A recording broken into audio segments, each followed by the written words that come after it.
हरे कृष्णा। तो आज चर्चा हम करेंगे कि हमारे जीवन में कष्ट क्यों आता है, हम सबके जीवन में कष्ट क्यों आता है। हम सब प्रयास करते हैं कि हमारे जीवन में खुशी खुशी रहे।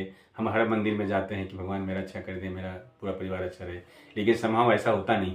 ये जो है ये मटेरियल वर्ल्ड का ऐसा अरेंजमेंट ही है। ये थोड़ा सा ऐसा जो है मैन्युफैक्चरिंग डिफेक्ट है कि यहाँ पे हम सब जो भी आए हैं, हमें क्या है, 3 प्रकार के कष्ट का जो है सामना करना पड़ेगा। अधिदैविक कष्ट, आदि भौतिक कष्ट और आध्यात्मिक कष्ट। आध्यात्मिक कष्ट मतलब क्या, मन और शरीर से होने वाला कष्ट। आदिदैविक मतलब देवी देवताओं द्वारा होने वाला कष्ट, जैसे कि बहुत सूखा होना, बारिश होना, ठंडा होना। और आदि भौतिक कष्ट क्या है, दूसरे जीव द्वारा होने वाला कष्ट, जैसे मच्छर काट लिया, डेंगू हो गया, सांप काट लिया, डेथ हो जाती है। इस प्रकार से ये 3 प्रकार का कष्ट भौतिक संसार में हम सबको मिलता रहेगा। बट एक्चुअली क्या है, इसका रीजन बेसिक ये है कि हम सबके जीवन में जो भी कष्ट आते हैं और जो भी अच्छा आता है, हम सबके द्वारा पाप और पुण्य की वजह से होता है। तो हमारे जीवन में जो कष्ट आते हैं, इसके लिए कोई और जिम्मेदार नहीं है, हम सब जिम्मेदार हैं। हम सब क्या है, अपने जो है इस जीवन के कर्म और पिछले जीवन के करोड़ों जन्म, हमारे अनेकों अनेक जन्म हो चुके, करोड़ों जन्म हो चुके हैं, उन सब जन्मों का हमारा जो कर्म का हिसाब किताब है, और इस जीवन का भी जो कर्म का हिसाब किताब, इस कर्मों का, बुरे कर्मों की वजह से हम सबके जीवन में क्या होता है, कष्ट होता है। यदि कुछ अच्छा होता है तो हमारे अच्छे कर्म की वजह से अच्छा होता है। तो पहला कारण है कि हम सबके द्वारा किए गए पाप के द्वारा हमें हमारे जीवन में कष्ट मिलते हैं। दूसरा क्या है, सबसे महत्वपूर्ण कारण क्या है, हम सब ने क्या है, अपना भगवान के साथ संबंध भी छोड़ कर दिया है।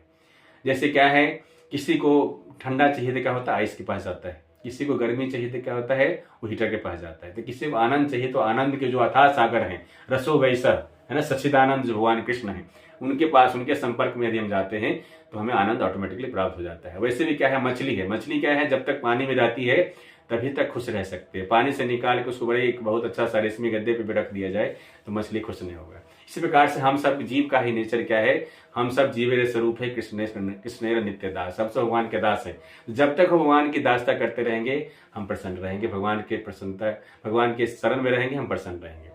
और हम सब भगवान के अंश हैं। जीव ममे बांग से जीव लोके जीवभूत सनातना मन सष्टानी इंद्रियानी प्रकृति स्थानी कर सके, भगवान भगवद गीता में बताते हैं हम सब भगवान के अंश। जैसे हमारा हाथ अंश है, जब तक हमारा शरीर के कॉन्टेक्ट में रहेगा तभी तक खुश रहेगा, यदि कट जाता है तो इसकी मृत्यु हो जाती है। और दूसरा क्या है, जब तक ये हाथ क्या है हमारा, किसी भी स्थिति में रहे क्या, हमारा हमेशा सेवा करता रहता है, यह तो चूंकि हमारा अंश है। इसलिए क्या है, हम सब भगवान के अंश है। यदि भगवान की सेवा हम अच्छी तरह करते हैं तो हम नेचुरली ऑटोमेटिकली प्रसन्न हो जाते हैं, है ना।